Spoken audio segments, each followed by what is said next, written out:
Have you ever wondered about the Levites, the tribe without land, chosen by God for something far greater? From violent beginnings to becoming God's chosen priests, their story is one of transformation, leadership, and devotion that has shaped the spiritual foundation of Israel for thousands of years. From the days of Moses, through the rise and fall of Solomon's temple, to their role in preparing the way for Jesus Christ, the Levites have been at the center of some of the Bible's most powerful stories. But their journey doesn't stop there. Even through exile and destruction, the Levites played a key part in restoring worship, and their legacy continued into the New Testament.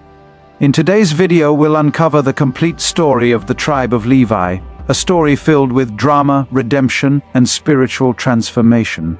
From their humble beginnings to their critical role in the temple, and how they prepared the way for the Messiah, their story holds profound lessons for us all. If you're ready to dive deep into the remarkable journey of faith, sacrifice, and leadership that defines the Levites, stick with us until the end. You won't want to miss how this ancient tribe's story connects to our spiritual lives today. Make sure to like this video, leave a comment with your thoughts, and subscribe to our channel so you never miss an episode. And don't forget to share this video with friends and family to help us continue spreading the timeless stories of the Bible. Now, let's uncover the incredible legacy of the Levites, a tribe chosen for God's service, starting right now. The story of the tribe of Levi begins with one of the foundational families of Israel, Jacob and his wife Leah. Levi was their third son, born after his older brothers Reuben and Simeon. But to fully understand Levi's origins, we must explore the dynamics within Jacob's family and the significant circumstances that surrounded his birth. Jacob, who was later named Israel, had two primary wives, Leah and her sister Rachel, and two concubines. This family structure set the stage for deep emotional complexities. Leah was Jacob's first wife, but Rachel was the wife Jacob loved the most. This left Leah in a constant state of longing for her husband's affection. Each of her children therefore carried an added weight, not only of familial duty but of their mother's desire to win Jacob's heart. When Leah gave birth to Levi, she expressed her hope that this child would finally secure Jacob's love. In Genesis chapter 29 verse 34, Leah says, "Now at last my husband will become attached to me, because I have borne him 3 sons." She named him Levi, a name derived from the Hebrew word lawa, meaning joined or attached. This was symbolic of Leah's deep emotional desire to bond with Jacob, hoping that her third son would strengthen their relationship. Yet, despite her hopes, Jacob's heart still leaned toward Rachel.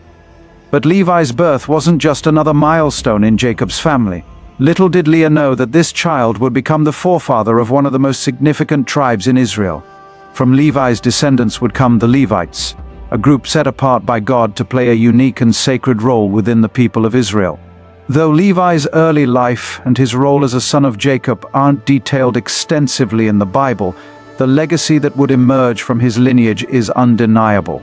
Levi's place among the 12 sons of Jacob is significant, not just because of his birth, but because of the spiritual heritage his descendants would inherit. As we follow the story of Levi, we see how this tribe was not meant to inherit land like the others, but something much more profound, the priesthood. Levi's descendants would one day become mediators between God and the people of Israel, chosen to serve in the holy tabernacle and later in the temple. This was far from ordinary, as Israelite culture placed a high value on land inheritance. Yet the Levites were given a different inheritance, the privilege of being God's representatives on earth. The question arises, why would a tribe known for its violent and questionable past, particularly the incident at Shechem, later be set apart for such a holy purpose? Levi's name and his story carry a message that transcends human conflict. His tribe's journey from violent beginnings to becoming the priests and spiritual leaders of Israel shows how God can transform brokenness into something sacred. Let's continue to explore the journey of Levi's descendants and how this once questionable lineage became a beacon of spiritual leadership for Israel. What would make Levi's descendants so significant in the grand story of Israel? Stay with us as we unfold the story. Before Levi's tribe would rise to their sacred calling, their early history was stained by bloodshed. One of the most shocking events involving Levi and his brother Simeon occurred in the town of Shechem, where their sister Dinah faced a grievous wrong. Dinah had gone out to visit the women of the land when Shechem, the son of Hamor the Hivite, saw her, seized her, and violated her. This act of defilement ignited a firestorm of anger in her brothers, particularly in Levi and Simeon. Genesis chapter 34 verses 1-2 recounts the tragic event. Now Dinah, the daughter Leah had borne to Jacob, went out to visit the women of the land. When Shechem, son of Hamor the Hivite, the ruler of that area, saw her, he took her and raped her. Shechem, however, sought to marry Dinah afterward, and his father Hamor approached Jacob's family to negotiate a marriage alliance. But beneath the surface, Levi and Simeon were plotting vengeance. Although Shechem expressed his desire to make amends by offering a dowry and seeking Dinah's hand in marriage, Levi and Simeon harbored a deeper sense of betrayal and disgrace. They were not satisfied with a peaceful resolution. Using Shechem's desire to marry Dinah as a ruse, they crafted a plan to exact brutal revenge.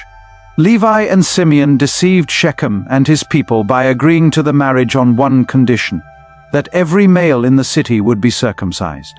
Shechem and his people complied, undergoing the painful ritual in the hopes of forging an alliance. However, Levi and Simeon's true intent was far from reconciliation. In Genesis chapter 34 verses 25-26, their plan is revealed. On the third day, when they were sore, two of the sons of Jacob, Simeon and Levi, Dinah's brothers, took their swords and came against the city while it felt secure and killed all the males. In an act of sheer violence, Levi and Simeon slaughtered the men of Shechem while they were weakened from circumcision. Their anger and desire for vengeance led them to destroy not only Shechem, the one who had wronged their sister, but every male in the city, turning what could have been an isolated retribution into a massacre. The consequences of this vengeful act went beyond Shechem. It cast a shadow over the entire family of Jacob. Though Levi and Simeon believed they were defending their sister's honor, their violent retribution brought condemnation from their father. Jacob, fearing reprisal from the surrounding nations, rebuked them for their recklessness. In Genesis chapter 34 verse 30, Jacob said, "You have brought trouble on me by making me obnoxious to the Canaanites and Perizzites, the people living in this land. We are few in number, and if they join forces against me and attack me, I and my household will be destroyed." This moment of bloodshed haunted the future of both Simeon and Levi. Years later, on Jacob's deathbed, as he blessed his sons, he withheld a full blessing from Simeon and Levi due to their violent actions in Shechem. In Genesis chapter 49 verses 5-7, Jacob pronounced a harsh judgment. "Simeon and Levi are brothers. Their swords are weapons of violence. Let me not enter their council, let me not join their assembly, for they have killed men in their anger and hamstrung oxen as they pleased. Cursed be their anger so fierce and their fury so cruel. I will scatter them in Jacob and disperse them in Israel."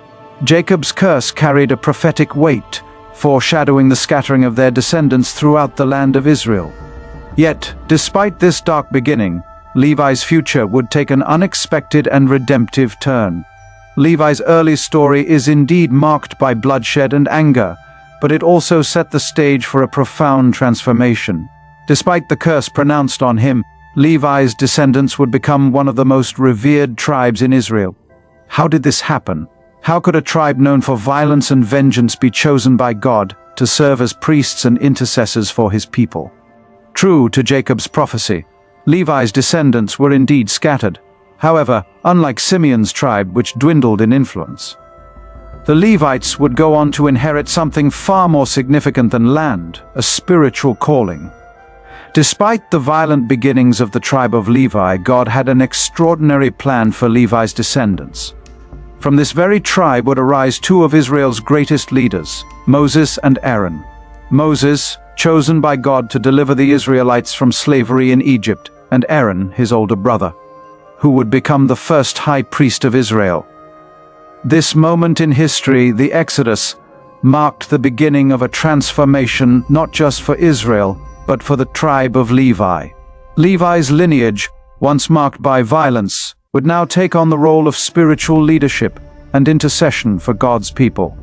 Moses, a Levite by birth, was raised in Pharaoh's palace but was forced to flee Egypt after killing an Egyptian. While living in Midian, he encountered God in the burning bush, where he received the divine call to lead the Israelites out of bondage. Despite his initial reluctance, Moses, with the help of Aaron, returned to Egypt to confront Pharaoh and demand the release of the Israelites. Aaron, also from the tribe of Levi, played a pivotal role in this process. Acting as Moses' spokesperson, Aaron performed many of the signs and wonders that convinced Pharaoh to let the Israelites go. Through Moses and Aaron, the power of God was made manifest in Egypt, culminating in the 10 plagues and the miraculous parting of the Red Sea, where God delivered Israel from Pharaoh's army. But the story of the tribe of Levi truly begins to change during the pivotal events at Mount Sinai. After leading the Israelites into the wilderness, Moses ascended the mountain to meet with God and receive the 10 Commandments, while Aaron remained with the people below. During Moses' absence, the Israelites grew restless and impatient.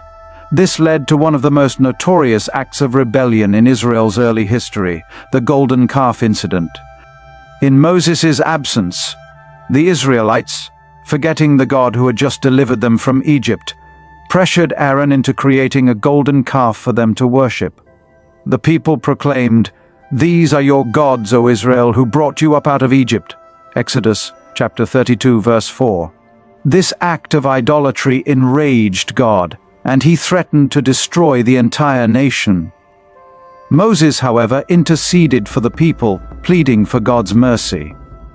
When Moses descended from the mountain and saw the people worshipping the golden calf, his anger burned. He shattered the stone tablets inscribed with the 10 Commandments and called for a reckoning. The people had fallen into gross idolatry, a direct violation of the covenant they had just entered into with God. But in this moment of crisis, it was the sons of Levi who stood firm. Exodus chapter 32 verse 26 records this decisive moment. Then Moses stood in the gate of the camp and said, "Who is on the Lord's side? Come to me." It was the Levites who responded to his call, and all the sons of Levi gathered around him. This action would forever set the tribe of Levi apart from the rest of Israel. The Levites demonstrated their loyalty to God by purging the camp of the sin of idolatry. In a painful but necessary act of judgment, they executed those who refused to repent of their worship of the golden calf. Exodus chapter 32, verse 28 tells us that about 3,000 people fell that day. This was a turning point, not just for the tribe of Levi, but for the entire nation of Israel. The Levites had proven their commitment to God in the face of national rebellion. As a result, they were set apart for special service to the Lord, a priesthood that would not only minister to the people but also serve as mediators between God and Israel. Following this act of devotion, God established the tribe of Levi as his own tribe, a tribe without inheritance of land like the others, but with a spiritual inheritance. Aaron, Moses' brother, was appointed as the first high priest, and Aaron's sons would form the priestly line, responsible for offering sacrifices and maintaining the sacred rituals in the tabernacle. Numbers chapter 18 verse 20 records God's promise to the Levites, "You will have no inheritance in their land, nor will you have any share among them. I am your share and your inheritance among the Israelites." This was a profound shift for the tribe of Levi. While the other tribes of Israel would receive portions of the promised land, the Levites were given the highest honor, to be in the direct service of God. From this moment on, the Levites would be entrusted with the care of the tabernacle, the mobile sanctuary that housed the Ark of the Covenant and served as the dwelling place of God's presence among his people. The Levites became responsible for setting up, maintaining, and transporting the tabernacle as the Israelites journeyed through the wilderness. Their role wasn't just about logistics, it was deeply spiritual. They were to safeguard the sacred space, offer sacrifices, and ensure the purity of the nation's worship. This separation and dedication to God's service marked the Levites as a tribe uniquely devoted to holiness, a far cry from their earlier reputation for violence at Shechem. Their involvement in the golden calf incident, not as participants but as agents of God's judgment and purification, marked the beginning of their transformation into a tribe wholly dedicated to the service of the Lord. In this way, the Levites began to take on their new identity, not as warriors of vengeance, but as warriors of spiritual fidelity. The Levites, once cursed for their anger, were now being redeemed through their devotion to God. Their future role in Israel would continue to grow, culminating in their leadership in the Tabernacle and later the Temple. But how did the Levites' role evolve as Israel moved into the Promised Land? How would they continue to serve God without a physical inheritance of land? In the next section, we'll explore how the Levites became the custodians of Israel's spiritual life, taking on roles as teachers, priests, and servants of the living God.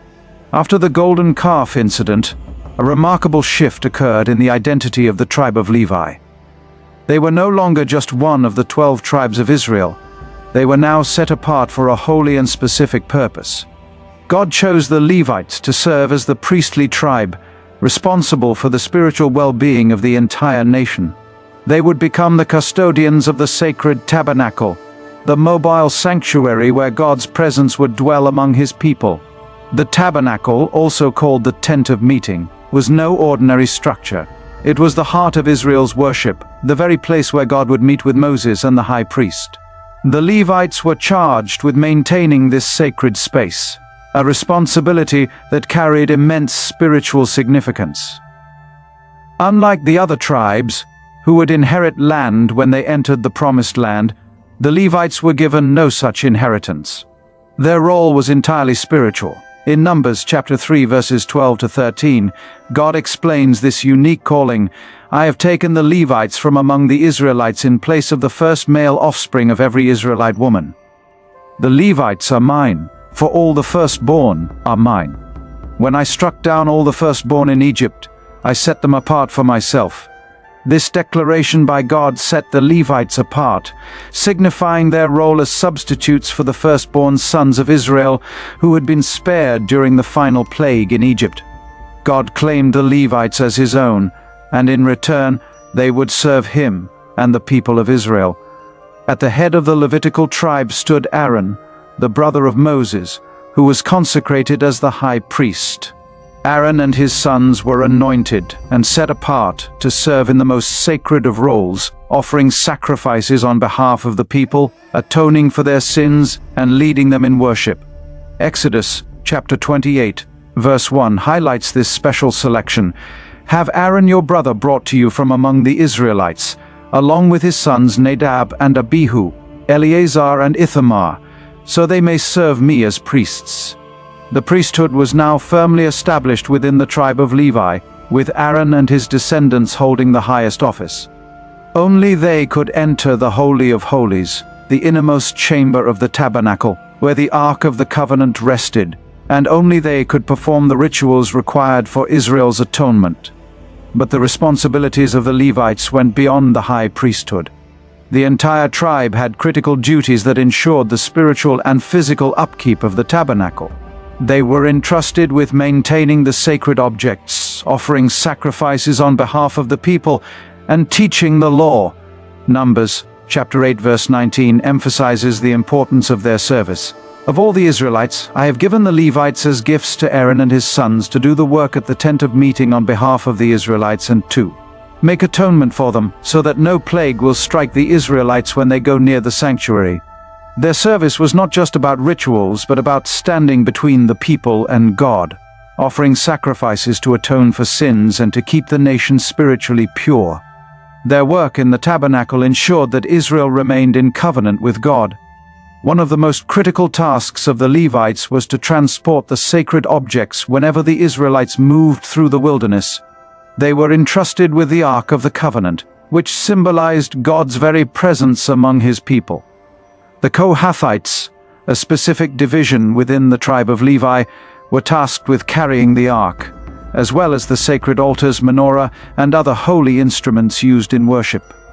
In Numbers chapter 4 verse 15 we see the solemn nature of their responsibility.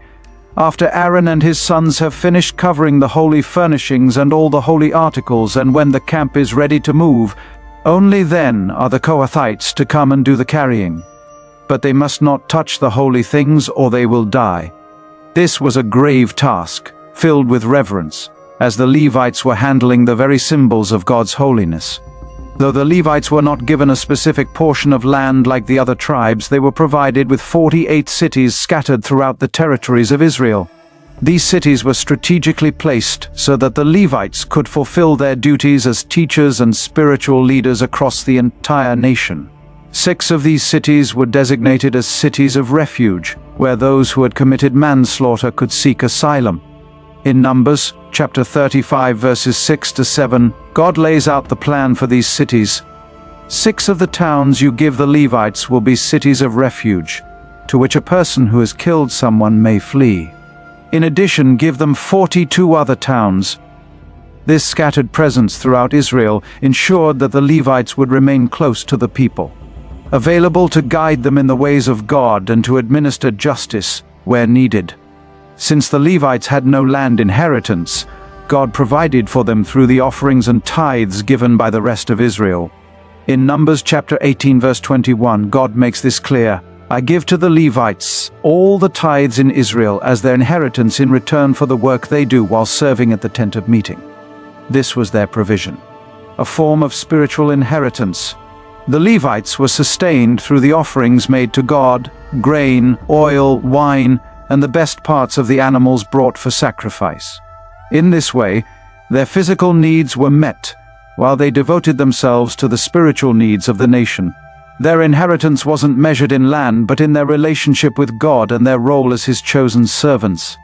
The Levites were not merely caretakers of rituals, they were at the spiritual center of Israel's life.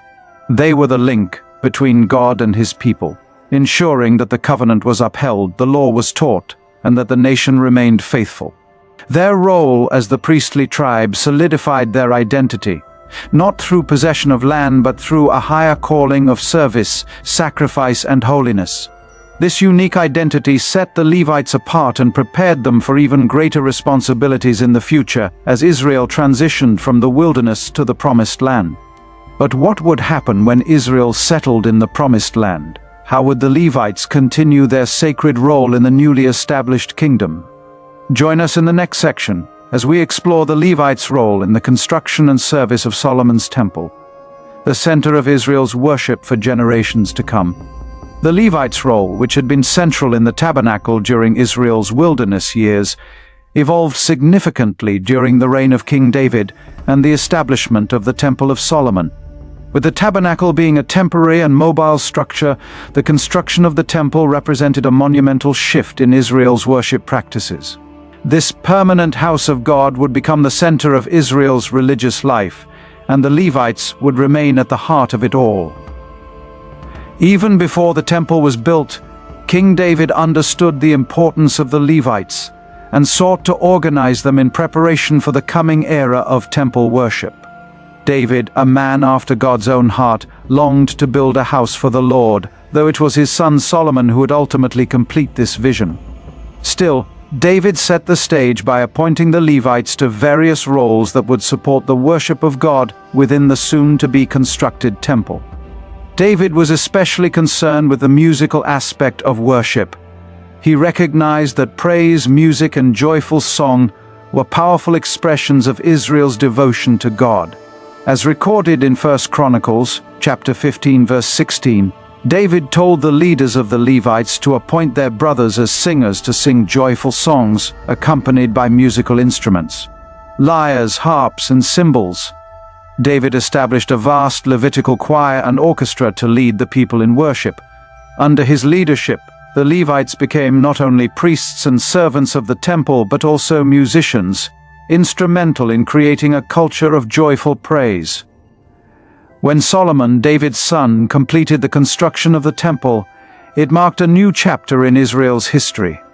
The Temple of Solomon was a breathtaking structure built with the finest materials, a symbol of Israel's covenant with God.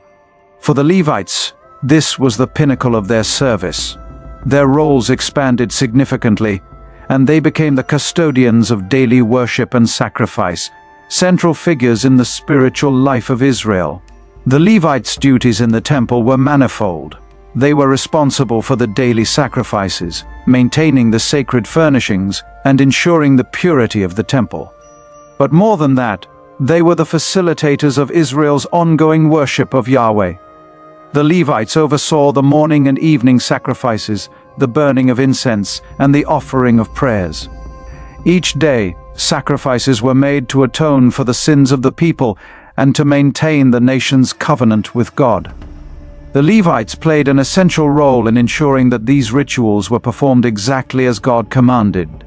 They acted as mediators, presenting offerings to God on behalf of the people, symbolizing Israel's dependence on His mercy. In 2 Chronicles chapter 29 verse 11, the importance of their role is emphasized. "My sons, do not be negligent now, for the Lord has chosen you to stand before Him and serve Him, to minister before Him and to burn incense." Beyond the daily sacrifices, the Levites were charged with keeping the temple in order. They maintained the sacred objects, the menorah, the altar of incense, the table of showbread, and made sure that everything was prepared for the festivals and holy days that Israel observed throughout the year. One of the most striking aspects of the Levites' service was their role in leading Israel's festivals.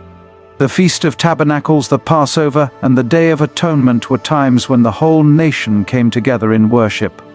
The Levites were at the center of these celebrations, leading the people in praise, song, and sacrifice. During the Feast of Tabernacles, for example, the Levites led the nation in joyous worship, playing instruments and singing songs of praise as the people offered sacrifices of thanksgiving. In these moments, the Levites' ministry wasn't just functional, it was profoundly spiritual, leading the entire nation in the joy of worship.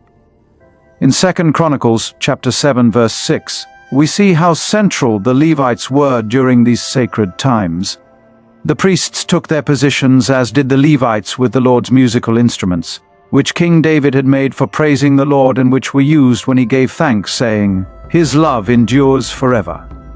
Opposite the Levites, the priests blew their trumpets, and all the Israelites were standing. In addition to their service in the temple, the Levites continued their role as teachers of the law. They instructed the people in God's commandments, ensuring that Israel remained faithful to the covenant. Their teaching was not confined to ritual duties. They were also responsible for interpreting the law, providing guidance on how to live a life that was pleasing to God. The Levites' teaching role was crucial, as it helped Israel maintain its spiritual identity and pass down the knowledge of God's word from generation to generation. In 2 Chronicles chapter 35 verse 3, we see their teaching role highlighted. "He said to the Levites, who instructed all Israel and who had been consecrated to the Lord, 'Put the sacred ark in the temple that Solomon son of David king of Israel built. It is not to be carried about on your shoulders. Now serve the Lord your God and His people Israel.'" Through their instruction, the Levites shaped the moral and spiritual fabric of the nation, ensuring that God's laws were not forgotten. The Temple of Solomon became the heart of Israel's spiritual life, and the Levites were its beating pulse. Day and night, year after year, they fulfilled their duties, offering sacrifices, leading worship, and teaching the law. They ensured that the worship of Yahweh remained central to the life of Israel, reminding the people of their covenant with God. The Temple era marked the high point of the Levites' role in Israel. Their service was a testimony to God's faithfulness and His desire to dwell among His people. But their story didn't end with the temple. What would happen to the Levites when the temple was destroyed? How would they continue to serve God and the people in the face of exile and loss? In the next section, we'll explore how the Levites endured through Israel's darkest days and how they helped rebuild the nation during the return from exile. Despite the heights of spiritual devotion in the temple era, Israel's story took a devastating turn. The people's repeated disobedience to God, their idol worship and failure to follow the law led to God's judgment. The prophet Jeremiah and others had long warned of the consequences of Israel's sins, but their warnings went unheeded. As a result, Nebuchadnezzar, king of Babylon, conquered Jerusalem in 586 BC. The once magnificent Temple of Solomon was utterly destroyed, and the people of Israel, including the Levites, were carried into exile. For the Levites, this was not only the loss of their nation, but the destruction of the very heart of their spiritual identity. The temple where they had served God daily, offering sacrifices, leading worship, and teaching the law. The exile in Babylon diminished. The sacrificial system could no longer be carried out, and the central place of worship was gone. Yet even in exile, the Levite Zion was a time of deep sorrow and reflection for all of Israel, but particularly for the Levites. Without the temple, their priestly roles did not lose their sense of calling. Though their formal duties in the temple had ceased, their identity as spiritual leaders remained intact. The Babylonian exile became a time of reflection and renewal for the Levites, as they sought to preserve Israel's faith and identity amidst foreign captivity. Even without the Ark of the Covenant and the sacred objects of the temple, the Levites maintained their role as teachers and leaders of the exiled community. They continued to teach the law of Moses, keeping alive the flame of Israel's spiritual heritage. After 70 years of exile, the Persian king Cyrus the Great conquered Babylon and issued a decree allowing the Israelites to return to Jerusalem and rebuild the temple. This was a moment of immense joy and hope for the exiled Israelites. For the Levites, it was a chance to return to their sacred duties, to once again serve in the house of the Lord. The books of Ezra and Nehemiah recount this remarkable period of restoration. Under the leadership of Ezra, a priest and teacher of the law, and Nehemiah, the governor of Jerusalem, the exiles began the arduous task of rebuilding the temple and re-establishing the religious life of Israel. The Levites were essential to this effort. As recorded in Ezra, chapter 7, verse 7, some of the Israelites, including priests, Levites, musicians, gatekeepers, and temple servants, also came up to Jerusalem in the 7th year of King Artaxerxes. The Levites returned with a renewed sense of purpose, knowing that their role was crucial in restoring Israel's worship and spiritual order. Upon their return, the Levites not only helped physically rebuild the temple, but they also restored the rituals and ceremonies that had been central to Israel's relationship with God. The second temple was smaller and less glorious than Solomon's temple, but it represented a profound renewal of the covenant between God and his people. The Levites resumed their duties, overseeing the sacrifices, offering incense, and leading worship once again. In Nehemiah chapter 12 verses 44 to 45, we see the Levites returning to their full role. At that time, men were appointed to be in charge of the storerooms for the contributions, first fruits, and tithes. From the fields around the towns they were to bring into the storerooms the portions required by the law for the priests and the Levites, for Judah was pleased with the ministering priests and Levites. They performed the service of their God and the service of purification, as did also the musicians and gatekeepers, according to the commands of David and his son Solomon. Their responsibilities extended beyond the rituals of sacrifice. They were also charged with maintaining the storerooms and overseeing the distribution of tithes and offerings, ensuring that the priests and Levites could continue their work without distraction. The Levites' return from exile marked a powerful new chapter in their history. Their roles as priests, musicians, teachers, and judges were restored, and they became once again the backbone of Israel's spiritual life. Even after the destruction of the first temple and the trauma of exile, the Levites proved that their service to God was not tied to a specific place or building, but was rooted in their enduring relationship with Him. Their faithfulness in exile and their leadership in the restoration of the Second Temple showed that the Levites were truly God's chosen tribe, devoted to upholding His law and leading His people in worship. The story of the Levites doesn't end with the Old Testament. Even as Israel transitioned from the era of kings and prophets to the age of Roman rule, the Levites continued to play a central role in the temple and the spiritual life of Israel. But as the New Testament unfolds, a greater spiritual transformation is on the horizon, one that would forever change the relationship between God and His people. At the heart of this transformation was Jesus Christ, the Messiah, And though Jesus' message often challenged the religious leaders of his day, including the Levites, his coming was prepared by none other than John the Baptist, a descendant of Levi. The Gospel of Luke opens with the story of Zechariah, a Levite and a priest, serving in the Temple of Jerusalem. Zechariah was part of the priestly division of Abijah, one of the 24 divisions of priests that rotated to serve in the temple throughout the year. As he carried out his priestly duties, offering incense before the Lord, Zechariah had a divine encounter. The angel Gabriel appeared to him, announcing that he and his wife Elizabeth, who was also a descendant of Aaron, would have a son, John the Baptist. In Luke, chapter 1 verse 5 tells us that John's father Zechariah was a Levite serving as a priest. In the time of Herod, king of Judea, there was a priest named Zechariah, who belonged to the priestly division of Abijah. His wife Elizabeth was also a descendant of Aaron. John's ministry of repentance paved the way for the Messiah, and Jesus himself frequently interacted with the Levites, often confronting their role in the religious hierarchy. While the Levites were entrusted with the sacred duties of the temple, Jesus emphasized the need for spiritual renewal. In conclusion, today, the legacy of the tribe of Levi continues to echo throughout history. Although the temple no longer stands, the principles of service, worship, and holiness that the Levites embodied remain central to the faith. The tribe's story reminds us of the powerful transformation from violence to sacred service, and the importance of remaining devoted to God's calling. Thank you for joining us on this journey through the complete story of the tribe of Levi. If you enjoyed this video, please like, share, and subscribe to our channel for more biblical insights. Until next time, may God's peace be with you.